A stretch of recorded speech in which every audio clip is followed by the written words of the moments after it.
First, to begin with, Yetunde Yeti Mama, may God give you eternal rest.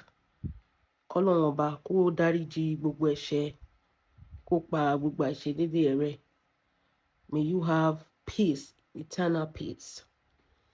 And ó ti lọ nìyẹn, bó ṣe rí nìyẹn, bí ilé ayé ṣe rí nìyẹn. Tóníkálukú bá dé bus stop ẹ̀ lọ́jọ́ kan, oníkálukú máa bọ́lẹ̀. I just wish her to rest in peace. And she's with God now, so she should continue to rest in peace. It's really sad at that young age, you know. But kí la fẹ́ bọ́lọ́run fà? Ọba tó lè pa, tó lè jì. So kò sí nǹkan tá fẹ́ bọ́lọ́run fà. So nǹkan tọ́lọ́run bá fi ju gbogbo wa lọ nìyẹn. I know this is a big thing to Odo Nation right now, and condolences to you guys. And you know, it's just kọ́níkálukú, you know, take it off your mind. Bọ́lọ́run ṣe kọ tiẹ̀ nìyẹn, bóun náà dẹ̀ ṣe kọ tiẹ̀ nìyẹn. Kì í ṣe pé àwa tá wà láyé àmọ́ ṣe jù lọ, but bọ́lọ́run ṣe sọ pé ó máa rí nìyẹn. Kò dẹ̀ sí anybody tó lè question náà. So my condolences to the Odo Nation. And this is now the time for, you know, pẹ̀lú gbogbo nǹkan tó ń ṣẹlẹ̀ ní online with Dorcas, you know, pulling here, pulling there, and people don't, with this èèyàn tó tún kú yìí báyìí. So I mean, she's going through a lot. She's a person, Dorcas is a strong person, don't get me wrong. Of course, she's going to come out of it. So, but the thing is, at the same time, Shemo, this is the time for us to, you know, reflect, not the time for us to drag, because mo rí pé ọ̀rọ̀ tó ń ṣẹlẹ̀ ó tún ti fẹ́ dá wàhálà lẹ̀ láàrin àwọn amebo àti Dorcas students. You know, I just feel like, you know, if you call somebody your person, you understand. Èmi feel like gbogbo show tí amebo jẹ́ kí àwọn students máa ṣe fún Dorcas is like fracas. Kì í ṣe pé kíní. In as much as Dorcas can never let her own bloggers drag amebo or amebo students. Ó yẹ ká lè fún náà ní respect. Ọ̀gá ni náà láyé rẹ̀ now. You know? Ọ̀gá ni Dorcas láyé rẹ̀. And you mentioned something again, amebo, that I'm like, èmi gan question pé, come on, girl, something is definitely not right with you. You mentioned something that àwọn Odo Nation alátẹnujẹ ni wọ́n. Let me tell you something. Anybody can call themselves, no, anybody can comment anywhere. Should you understand? We know the Odo Nation people. In as much, tó ti jẹ́ pé àwọn Yomo ti the core Odo Nation. Àwọn Ade Ọmọọlá and the, you know, the real core. Those are speakers. I'm talking about the cores. I don't even know. In as much as they are not the one that come to tọrọ jẹ lọ́wọ́ ẹ̀. Sórí àwọn tó máa ń fò kiri yẹn, they don't have team. When one comment lọ́dọ̀ Dorcas doesn't mean that they belong to Dorcas team. So to understand, a lot of people to wà lórí social media lẹ́nu silent watcher ni o commenters ni ẹlòmíì torí giveaway ló ṣe wà ń bẹ̀. So you cannot attack people because of one person that is there because of giveaway and over classify gbogbo àwọn ọmọ Dorcas as hungry people. That is is that a joke? You must be a joker. Àwọn wo ló dáwọ́ jù lórí social media? Àwọn ọmọ Dorcas ni o, hands down. Yes, I used to say it. Are you a joker? Àwọn wo ni hungry people? Àwọn wo? Dorcas tó wá gbé sọ pé nǹkan báyìí la fẹ́ ṣe báyìí táwọn èèyàn máa dáwọ́. Wọ́n dáwọ́ ń bẹ̀ yẹn ni kì í ṣe pé kíní. Ọmọ ṣé ká sọ pé you're not getting your facts right or what? Dorcas people, hungry people. Àwọn tó bá tọrọ owó lọ́wọ́ ẹnu DM ló máa gbé jáde tó máa blast. Those are not Odo Nation. The Odo Nations, they are the one that will stand by somebody. Àwọn tó dúró ti Fọlá tó ń kọ́ mansion fún Fọlá. Nǹkan tó ń pè ní Odo Nation nìyẹn gbé fún wọn. Èèyàn mélòó ló lè pull stunt yẹn lórí Facebook as of today? Àtẹ̀sọ́ pé ń gbà yẹn right now. Tóníkálukú ti ní platform tó ti lè sọ̀rọ̀. Èèyàn mélòó ló lè pull stunt yẹn? Blogger, can you even pull that stunt? You can't. So please, abeg, you cannot, Odo Nation, hungry báwo. Kí ló wá fẹ́ pè mí sóró tí tó ń tọrọ owó bẹ́ẹ̀ dé? Hungry báwo. Kí n sọ pé òṣì yẹn sọ ni, ṣó mọ̀ àṣìṣọ ọ̀rọ̀ ni. No. You can't even say that about them. There is always some people that are always wandering around. Tó máa ń wander around torí nǹkan tó máa jẹ. Lè wá yẹn tì. Wọ́n wander débi báyìí náà, mo máa ń block wọn. Wọ́n dẹ̀ rí pé mi kì í ṣe giveaway because èèyàn mo fẹ́, mi ò fẹ́ rò. to understand, but Dorcas used to give away. So of course, in fact, Eta Gomalo, this guy is on that comment section. Toripe they wanted money.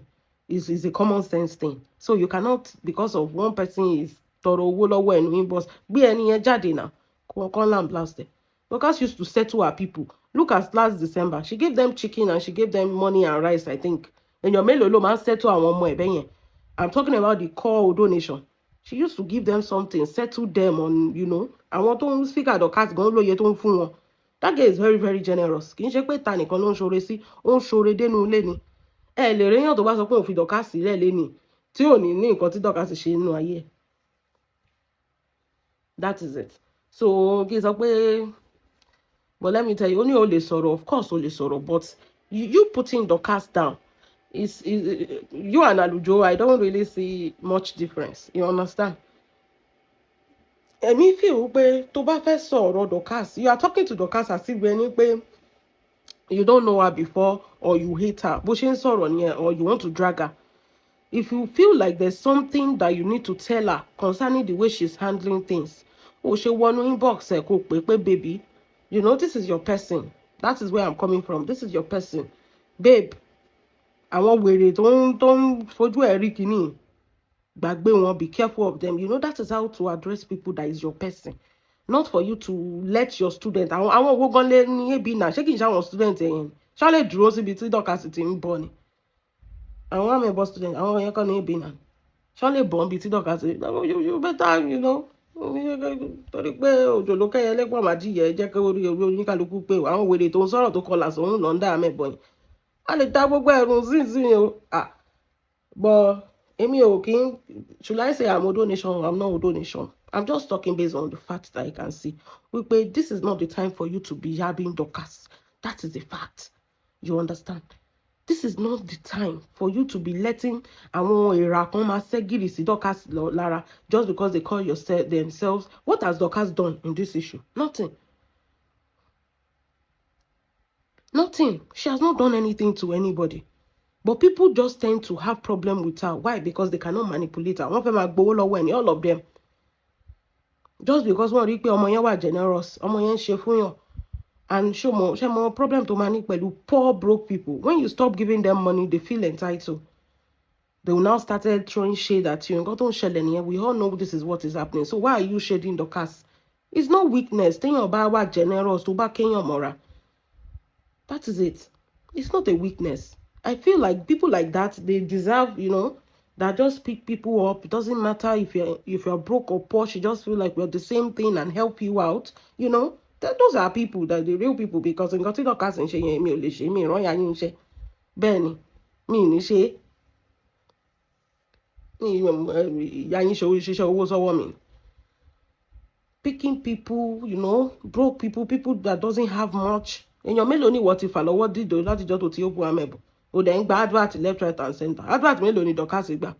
Adẹ̀rí bó ṣe ń fi, there's some, ṣé ká máa, gbọ́dọ̀ máa fi gbogbo ẹnu sọ. Ṣé ó ṣàyè yín ṣe understand this? Ṣé ló máa dàbẹ́ ni pé èèyàn drag. But what you let your students, tó bá jẹ́ pé ìwọ ló ṣe ṣòfò Dorcas, a máa sọ pé ọ̀gá tú ọ̀gá.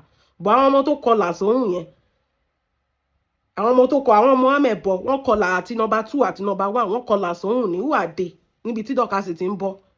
No, ẹ jẹ́ àdálẹ̀ ká túṣà. Make it make sense. Ó lè sọ pé káwọn ọmọ ẹ máa rí dínkù Dorcas, kò possible.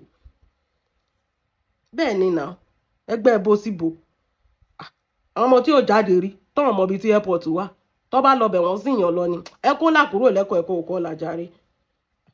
You cannot let your students, nǹkan tí ò bá ti lè jẹ́ kí Dorcas jẹ́ kí àwọn bloggers tiẹ̀ kọ́ máa sọ̀rọ̀ sí ẹ.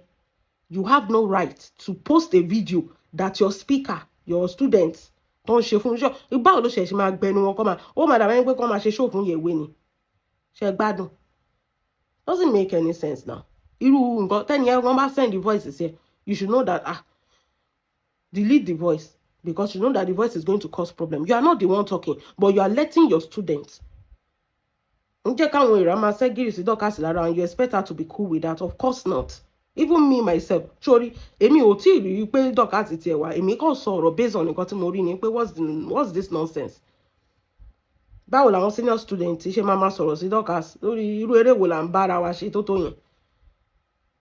and you are letting that on your page, and you are saying you are not the one talking, you did not talk, you are letting your students say that to her, to ridicule her, is uncalled for. Èmi ò tẹ̀ tí mọ̀ pé Dorcas ti post fún ẹ kémi tó ṣe show yẹn. When I listen to you people, mo ṣe ìjà wèrè ni èwo ni gbogbo rubbish náà. Wọ́n ní tí àlá bá gbẹ̀yìn sọ́rọ̀ ẹ̀ kéékèèké máa gorí ẹni. Bó ṣe rí nìyẹn pé ẹwà àwọn ọmọ tó kọlà sóyìn náà. I just laugh like these people have, ṣe bí wọ́n tọrọ jẹ gan lọ́ndà ẹ̀ ni, ṣe bó lóye tó ń fún wọn, wàá fún wọn 20k 50k per month. Ṣe bá àwọn gan student ẹ̀yẹn náà tọrọ jẹ lọ́ndà ẹ̀ ni, so wetin you dey talk now? We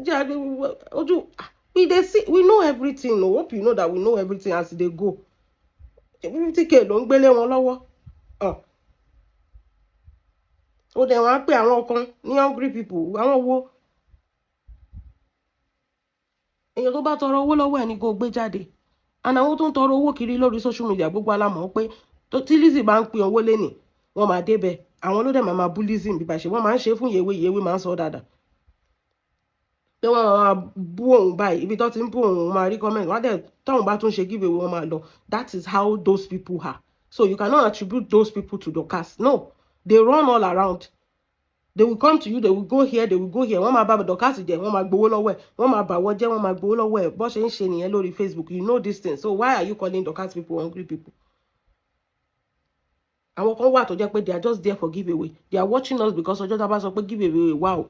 Ẹ dẹ̀ mọ̀ pé platform Dorcas every Eke market day ló máa ń ṣe giveaway, so of course wọ́n máa ganu síbẹ̀ ni. Ó tó mọ̀ nǹkan tó ṣẹlẹ̀ 20k for Kiniko people. My mommy said I should give somebody 100k. My Kiniko sọ pé I should empower somebody. Before you know, of course they will rush there. Kì í ṣe pé ń fowó entice àwọn èèyàn àbí báwo lẹ ṣe ń tó òyìnbó yẹn. She's just using it, to help people. She knows the way Nigeria is. Kò gbá ẹnu àwọn ọmọ amẹ̀bọ̀ students.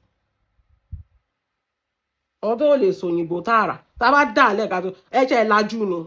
Ẹ wò ẹ má jẹ́ àfi yẹn palẹ̀ ogun mọ́ o. Ẹ má rò pé Dorcas ló rán mi iṣẹ́, kò di dandan kó rán mi iṣẹ́, ọ̀bọ̀ ọ̀rọ̀ yẹn gan it doesn't sit well with me. Kò séyàn tó gbọ́rọ̀ yẹn. Wọ́n ní àwọn kan tún lọ ń bẹ amẹ̀bọ̀ pé kó jẹ́bùrẹ́, ọba má jẹ́bùrẹ́ kí ni ìjẹ́ ẹ fẹ́ ṣe. Come on, wo èmi gan ò ń ṣọmọ Dorcas ò bọ̀ mo para jù lè lọ because no, it's uncalled for. Kò ṣẹ̀yìn náà, kò bú yín náà, kò dẹ̀ dé àwọn èèyàn kó máa bú yín. Kí ló wá dé tẹ wá bú? Ó dẹ̀ wá ń gba àwọn ọmọ olóòórùn yẹn, ń gbà wọ́n láyé. Àwọn ọmọ tí ò lè sọ English yẹn pé kó máa insult Dorcas, and you are entertaining that on your page and you are posting that. Then who are you? Are you not an hater? You are an hater now. Ṣebí the same thing tálùjọ ṣe nìyẹn.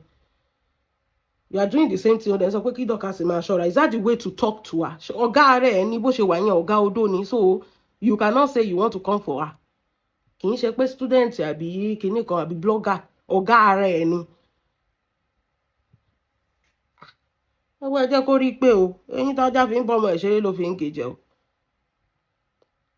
Ìkíní yẹn tẹ́ bá rí nǹkan tó sọ nípa Dorcas lórí page amẹ̀bọ̀, Ọlọ́run Ọlọ́run mi ìmọ̀rú ọdá sí tìtẹ́ nìyẹn lé ní. Àwọn gan tó ń bú Dorcas gan mi rò pé wọ́n sọ tó yẹn. Mo ní lórí kíni kí la gbé kílẹ̀ jù. Mo ní mi ìmọ̀ pé Dorcas gan ti dá wọn lóhùn kémi gan tó fi ìkò ọ̀rọ̀. Èmi rò pé Dorcas ò ní dá wọn lóhùn based on pàdí ni wọ́n. But èmi fi ìkò ọ̀rọ̀ ránṣẹ́ sí wọn ní pé ṣe ìyá wèrè ni. Who are you people? Smelo ni yín náà. Kò dáa náà. Nǹkan tí ò dáa kò lórúkọ méjì kò dáa ni. Tó bá pèrè ẹ lólórí kò yẹ kó máa bend kìíní yẹn. Káwọn ọmọ ẹ máa ríyàn fín kó dẹ̀ máa post ẹ̀. Does it make any sense to you?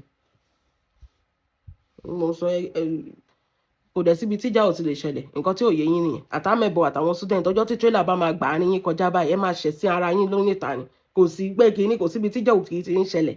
Kò sí tí nǹkan kì í já. Ẹ máa gbé gbogbo ara yín síta báyìí, gbogbo voice tẹ́ ń gbé. Ẹ máa gbójú ara yín síta báyìí, ẹ máa bójú ara yín jẹ́ ni. Kò sí team tí ò kì í já. Kò dẹ̀ séyàn tí ò kì í lọ. So kí ló wá dé tẹ wá ganu sórí ọ̀rọ̀ Dorcas bíi pé ó ṣe nǹkan kan tó ṣe kíní èèyàn tó bá fẹ́ lọ kó máa lọ. Sójà go, sójà come, barrack remain the same. Èèyàn tó bá dẹ̀ máa dúró kó dúró. Owó ló ṣìnà. Ẹ̀yin tó fẹ́ máa fún hater ní material. Wọ́n ridicule Dorcas lọ́dọ̀ àwọn hater. Àwọn fans àwọn ọbọ kíní ẹ̀, àwọn tó close sí náà, àwọn yẹn náà ń ṣe bí ẹni pé orí wọn gbálẹ̀. Ẹ̀yin náà tún wá ń sọ pé káwọn ọmọ tí tó kọlà sóhun kankan wá máa sọ̀rọ̀ sí. Does it make sense? No, now doesn't make sense. Got me son, could make any sense. Could make any sense. Kò tiẹ̀ is uncalled for. Torí kò wá fún yín, kò bá yín ṣe anything. Ọmọ ọlọ́mọ ń ṣe láìpẹ́ bó ṣe wù ní.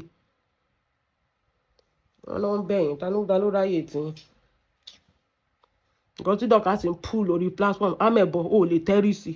Gbàgbé, the love, the fans, the everything that Dorcas gets, you cannot get it, you cannot have it. Kò sí bó ṣe ṣe tó, you cannot have it. Lẹ́yìn káwọn méjì kan rojọ́ kan sọ̀rọ̀ at the end of the day ẹ̀rín ló pọ̀ ju àgbọ̀n nǹkan tó ń sọ. They'll be laughing, they cannot blog, they cannot do anything. Ọ̀gá ni amẹ̀bọ̀, ọ̀gá ni amẹ̀bọ̀. Ṣé wọ́n ṣe ń ṣe show nìyẹn? Fáwọn kan ní 20k 50k àwọn yẹn ló wá fẹ́ máa ridicule Dorcas. You better ṣó mọ iye tó fi kọ́lé Fọlá yẹn ni. Àwọn ọmọ tí ò rówó rí, àwọn ọmọ tó ń jọ́bẹ̀ sáyà, àwọn yẹn ló fẹ́ wá máa sọ̀rọ̀ sí Dorcas lórí Facebook. Ẹ wá, ẹ máa jẹyan yín iṣu ni o. A máa gbé yín débẹ̀. And you are now blogging like you are going to say what you want to say. They are not saying you should not talk to Dorcas, but respect the your need. So to understand this, in as much as Dorcas can never disrespect you, oh, ní right láti jẹ́ káwọn ọmọ ẹ̀ come and disrespect Dorcas, and you posted the video. Some call for. You cannot force Dorcas to stop giving people money. It's their way of life. She's a very generous person. Ó ti wà nú ẹ̀jẹ̀, kò lè stop ẹ, kò lè help ẹ. Tó bá sọ pé òun fẹ́ stop ẹ, ó máa kò ní lè sùn lóru. Ọkàn ẹ máa wà ńbẹ̀ ni. It's the thing she loves to do to help people. Ìwọ ò dẹ̀ mọ̀ èèyàn mélòó lẹ ti fà lọ́wọ́ sókè. Lẹ́yìn kẹ́ gbàdúrà káwọn wèrè yẹn náà yẹn rẹ̀ sí next then. Gani amẹ̀bọ̀ ṣàlàfíà lẹ́wà. This girl is contributing to the society. What have you contributed to the society? Tí o bá ń ṣe pé Dorcas tó píìkì àlùjọ, ibo làlùjọ fẹ́ wà lẹ́ni ẹ gbàgbé pé kò mórí. Ẹ jẹ́ àti ẹ̀gbẹ́ yẹn sẹ́gbẹ̀ pé kò mórí. Ibo làlùjọ fẹ́ wà lẹ́ni. Kí ló fẹ́ máa ṣe? A lot of people ló ti tara Dorcas dìde. Even àwọn gan tó ń drag ẹ̀ gan, tó yìn dé ọ̀gọ̀gàn wà lára wọn. Ó ti ara Dorcas dìde. Kò sínú wọn tí ò ní fún lówó. Èèyàn tí ò ní fún ó máa mọ ẹni yẹn dọ́dọ̀ mọ̀ mi Rosula. Tí ò bá tiẹ̀ ní owó tó fẹ́ fún yàn, ó máa wá opportunity. Ẹ wá Lábìkẹ́ náà bó ṣe connect ẹ̀ báyìí ọmọ yẹn ṣe dá nìyẹn. Ẹ wo bí ibi tá Lábìkẹ́ ti ń bọ̀, ẹ wo ibi tó wà lẹ́nìí. Òun ló wà ní Return of Eyinjese. Give Dorcas a flower. Ẹ fún ní flowers ẹ o. Èèyàn mélòó ìwọ ṣe rí? Èèyàn mélòó ló gbé dìde? You think it's by dropping voice notes? Èèyàn mélòó ló ti tara ẹ̀ dìde? Ó ṣe give away 20k fún yàn kan wá ń complain. Yóò máa dúró give away tí Dorcas máa ń ṣe lọ́dún ni. Ṣé kó rí pé o? Kì í ṣẹgbẹ́ yín o. No. Gbogbo nǹkan ló fi jù ẹ́ lọ o. Amẹ̀bọ̀ àti wà àtàwọn student all together. Ọmọ yẹn jù yín lọ. Ọmọ yẹn ò ro tara ẹ̀ nìkan. Ọmọ yẹn ò kí ń ro tara ẹ̀ nìkan. Nǹkan tí mo like fún nìyẹn o. Àwọn kọ́kọ́ wà tẹ́mi ò lè ṣe, tí ìwọ̀gùn ò lè ṣe, tara ẹ̀ nìkan ló mọ̀. Advert mélòó náà ń gbé fún Dorcas? Èèyàn mélòó ló ń advertise lọ́dọ̀ ẹ̀? Bọ̀ owó díẹ̀ tó ń rí lórí social media, ó tún máa pín fáwọn èèyàn bẹ́ẹ̀ yẹn ni. Ìwọ gba gbogbo advert, wàá rí advert bíi 10 lórí page ẹ̀ pẹ̀lú oríṣiríṣi nǹkan. Still náà kò yọ anything. Kò ń ṣẹgbẹ́ yín o. Ẹ lè rí fín bẹ́ẹ̀ yẹn náà kì í ṣe orí social media yìí náà. Láti bó síbò. For what now? On what basis? Ẹ sọ fún wa náà. Nǹkan tó fi wà round ti show táwọn wèrè yẹn ń ṣe. You control your crew. You control your people. Torí tí Dorcas náà bá tú àwọn blogger fún ẹ, ìwọ gan ò ní jẹ́ tán. Wá, no, exactly. Ìwọ gan ò ní ṣe kí ni ò ní jẹ́ tán. This is your person. You cannot watch somebody, in as much that Dorcas will never let somebody disrespect you. You should not let your student disrespect her. For what reason? Kò ṣẹ̀yìn náà. Wọ́n ní wọ́n bẹ̀ẹ̀ kí wọ́n bẹ̀ẹ̀ fún. But I hope it's settled. You ṣe nǹkan tí ò dá sọmọ yẹn kò dáná. Because ìwọ náà wò tó bá jẹ́ pé reverse is the case, tó jẹ́ pé that was done to you from our home blogger. Tó bá tú blogger ẹ̀ fún ẹ ní jẹ́ tán. Ṣé mo pa àwọn tó ń kọlà sọ̀rọ̀ yẹn wọ́n lè ṣe fídíò ju 10 seconds lọ, 10 minutes, 10 seconds, 2 minutes, 5 minutes. Wọ́n á gbé yẹ ẹ̀ sáré, wọ́n á gbé wọn sáré. Ṣé ẹ lè sọ̀rọ̀ tó àwọn ọmọ Dorcas ni? Ṣé ẹ lè ṣe show tó àwọn ọmọ Dorcas ni? So anybody tí ò ní school shoes o, kò sí o. Ẹ jẹ́ ká respect ara wa. Kí oníkálukú má máa cross the boundary. The video that person posted, ṣe bó máa ń gbọ́ kó tó post ẹ̀. You listen to it and you feel like that is the right video to post to ridicule Dorcas. Amebo, Shebo, listen to it. Torí nǹkan tó wà náà ẹ post yẹn, because if you know that you respected this person, you will never post something like that. You will even tell them, Shebo, máa sọ fún àwọn ọmọ yẹn pé on this issue, nobody should say anything. You control your student now. Ẹ má post anything, I will be the only person to update. Ṣé wọ́n á jẹ́gbẹ́ wọn ni? Torí kò yé mi, èèyàn àwọn tó ń release voice note fún Dorcas yẹn, are they mates? Wọ́n kọ́kọ́ wà bí mo ṣe wà, mi like ẹ̀. Me like it. Call a spade. So jẹ́gbẹ́ wọn ni. How can you be harboring some low lifers? Come and insult Dorcas. When you will say whatever you want. Say whatever you want. That is you. Tó bá yẹ pé wọ́n ló sọ̀rọ̀ sí Dorcas báyìí tó ṣe show fún, kò sí wàhálà. But these are your students. Kí ló máa jẹ yóò tó máa sọ pé àwọn fẹ́ máa ṣe show fún Dorcas. Wọ́n ló endorse wọn náà pé kó máa ṣe show fún. Náà bá fáwọn yẹn ní kíní. One thing about her, ó máa ní sùúrù. Kò ní dá yín lóhùn pẹ̀lú kíní yín. Tó bá fáwọn bloggers ẹ̀ ní kíní kó gbé yín sáré.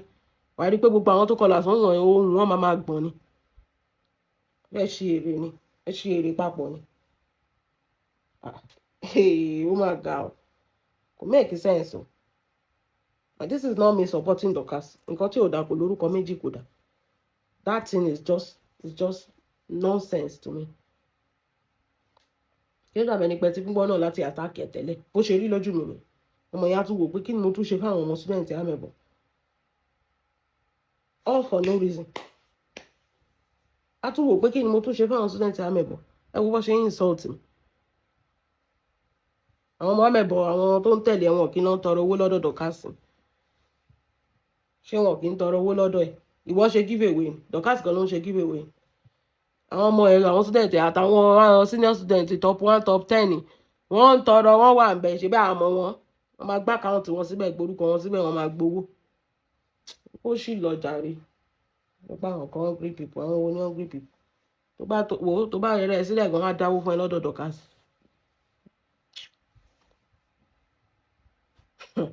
Just, ẹwẹ́jà gbàgbé ọ̀rọ̀ yẹn. The more I talk about it, the more I feel angry. Like, these people are just nuisance alone. I just feel angry. These are just nuisance. Most of them are nuisance. With that being said, moving on. Aunty Buki, ó yẹ gbé jókòó. Kí ni ti kàn yín? Moving on. Buki gbèsè. Ẹ̀yin kú. It's your obsession for me. It's your obsession for me. Why are you so obsessed with Kabiyesi Elegushi and his family? Who would they shit here? See what now by force? Oníyàn kan lọ kiss Kabiyesi lórí stage. Ó fọwọ́ pa lẹ́ẹ̀kẹ́. Okay, this woman should stop disgracing our king. They are not supposed to kiss him. They are not supposed to Jekinika. Oba Ile Yoruba is ridicule. My dear, you have forgotten that you ridicule this same king by lying on him. That only do wumi to fi be Liam. You lied for 2 years on this same man.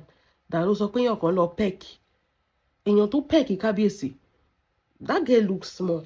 Who that be ọmọ ni? Bóyá ọmọ ìkànnú àwọn tó mọ Kabiyesi àbí nǹkan kan, ṣùgbọ́n bí ọmọ ọ̀rẹ́ wọn, or I don't know. Ó dẹ̀ lè jẹ́ girlfriend Kabiyesi. That's none of my business. And the girl feel like there's lipstick stain where she pecked the man. Before you can be that close to a king, number one, is that you are tó bá jẹ́ pé ọmọ Kabiyesi gan nìyẹn ńkọ́. Aṣá máa rí Adeleke àtàwọn ọmọ ìtọ́tẹ̀ máa gbẹ́nu síra wọn lẹ́nu báyìí. Governor Osun State. Ọmọ obìnrin.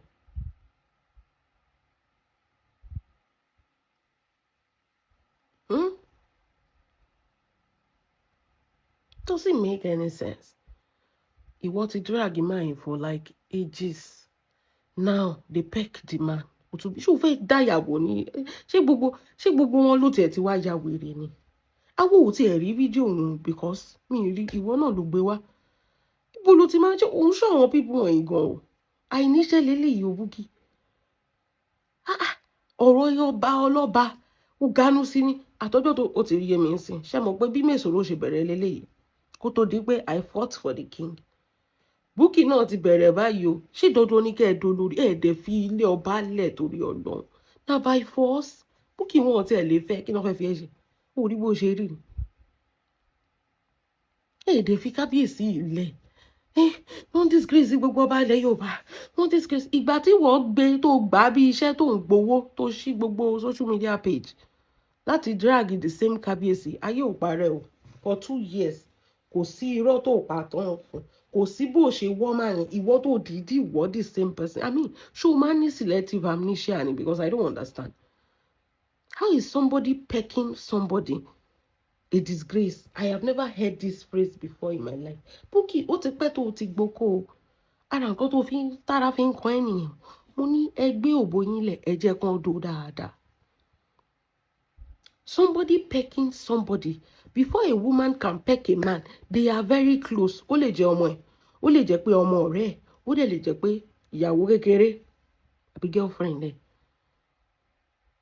How is this something difficult? How me explaining this thing gan-an yà mí lẹ́nu fún Bukky for Bukky should understand that somebody that peck Kabiyesi is not to ridicule Kabiyesi it's a mutual thing.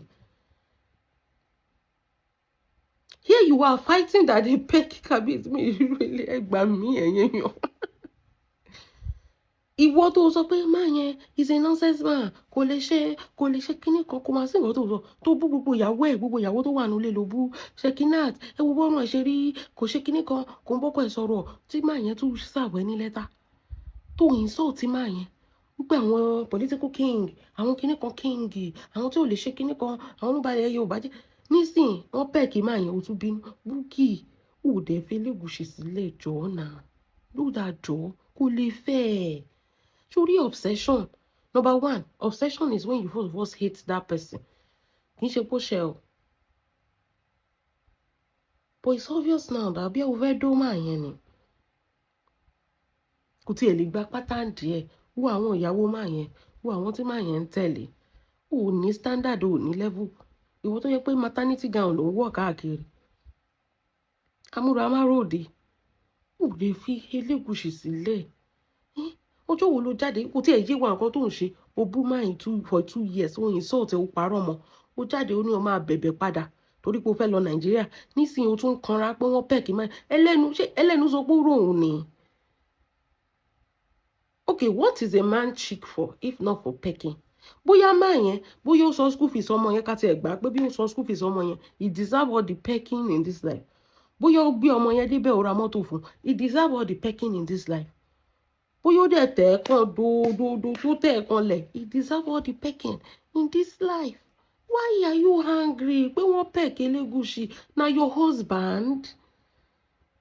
Bukky ṣọ́kọ ẹni ìyàwó ọ̀run gan àwọn kan ìyàwó ọ̀run gan ò ṣe tó tó léyìí o Bukky. Shekinat tó jáde kó wá máa jà pé ta ló peck ọkọ mi ta ló peck ọkọ mi ìyẹn olórí 1 olórí 2 ìyẹn náà ò jáde kó sọ pé ta ló bẹ̀ kí ọkọ mi ń bẹ̀ yẹn ìwọ tó ò tán mọ́ wọn tó ò mọ ibi tí ìran ẹ ti ṣẹ̀ wá ìwọ ló ń kanra pé wọ́n pẹ̀ kí kábíyèsí kò yẹ kó ẹ gbà mí kẹ́ ẹ pecking is a crime. Tẹ́mi gan bá rí kábíyèsí ń sìn báyìí èmi gan máa lọ pẹ́ẹ̀kì ẹ̀ sódò orí àtúgbóná kí ló dé òde fi ń filé onílé lẹ̀ alára ò sọ para ròhùn kábíyèsí ò complain àwọn ìyàwó méjì tó wà nílé ò complain àwọn ọmọ ẹ̀ ò complain ejò kí n tiẹ̀ tó fẹ́ parẹ́ kò dáa Bukky kò dáa wọ́n bà ojú gbogbo ilẹ̀ Yorùbá jẹ́ is pecking a crime. Àwọn country kan wà pecking gan náà fi ń kíra wọn àtọkùnrin àtobìnrin. Kissing and pecking. What the Ọlọ́run wàhálà wà ní ayé yìí o. Ogun eléni ní kò fàdíyà ọmọ yẹn ló gbére ẹ̀ kó tó wá sórí stage tó wá peck ẹ̀ if the man doesn't deserve to be peck wọ́n ṣe máa ránkò náà nìyẹn but the man deserve to be peck it's not him and the girl they are not stranger to each other and pecking is why are you ẹ gbà mí torí Ọlọ́run am I the one getting this wrong?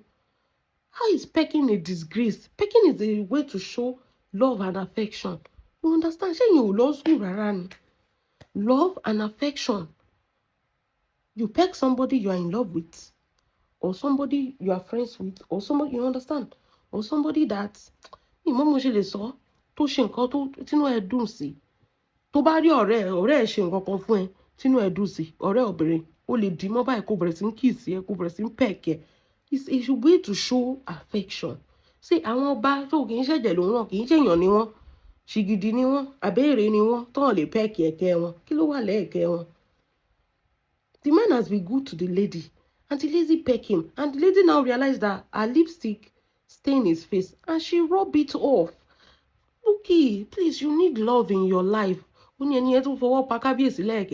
girl pecked the man, realized that boya powder residue ti wà ní ẹ̀kẹ́ kábíyèsí or lipstick ti wà lẹ́ẹ̀kẹ́ kábíyèsí, and she used her hand to clean it. Ṣé mo bẹ́ ṣe máa peck ọkọ wa tó jẹ́ pé o máa rí pé or you kiss your husband ó wá rí lipstick lẹ́nu ẹ̀ ó wá fọwọ́ ẹ̀ nù pé you know what is Ọlọ́run.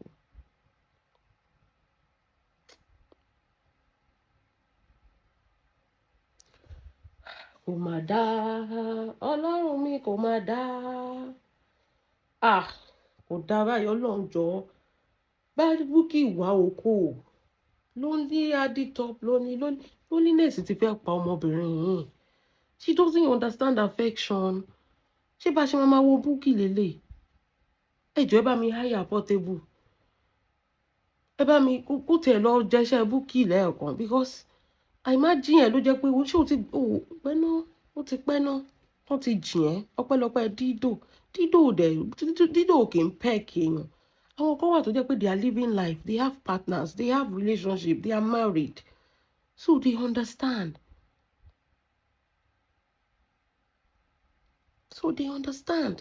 But you are full of bitterness. Mi mọ bí tí wọ́n ti peck èèyàn tó ti jẹ́ offense mi rírí. She's angry that they pecked the king. He has brought shame to all the Yoruba land. Ọlọ́run ọba. Bukky, ayé èrè ló dé. 50 ẹ wo nǹkan tó fi ń ṣe. 50 years ẹ. Wo nǹkan tó fi ń ṣe.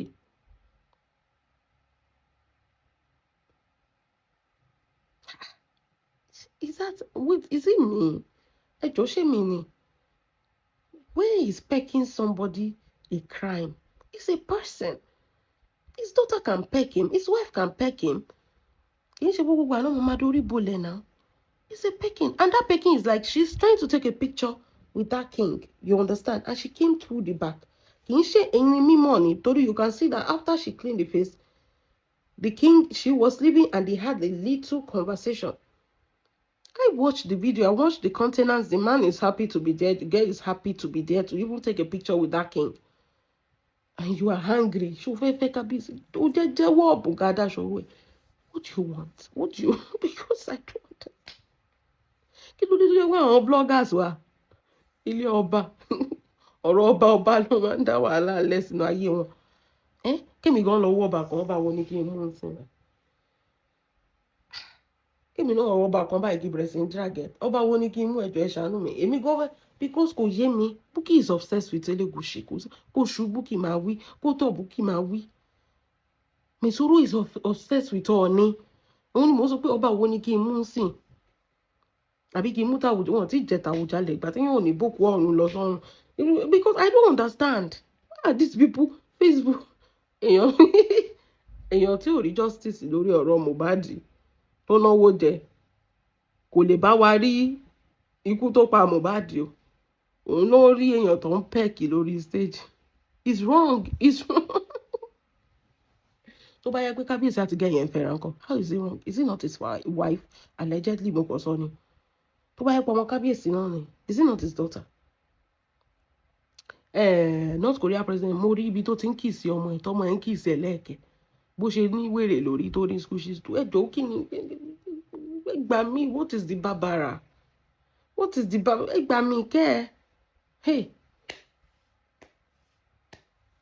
Bá ṣe máa wo àti Bukky nìyẹn lélẹ̀ tó fi máa jájà mọ́ wa lọ́wọ́. Okay, èmi ń sọ tèmi o, ẹ tètè gbé lọ sáró o. ó ti ń ṣe bákan báyìí kí èèyàn set kámẹ́rà torí pé wọ́n pẹ́ẹ̀kì èèyàn ọlọ́run mi tẹ̀ rí fídíò òun náà ló gbé wá ọlọ́run ló mọ ibi tó ti ń stalk àwọn people yẹn káàkiri. You are hungry because they peck a king. Ṣé is it me? Because kò yé mi ṣé èmi ni mi rí nǹkan tó rí nítorí èmi ò rí nǹkan kan. Ó ti dá ẹ jẹ́ àmàlù.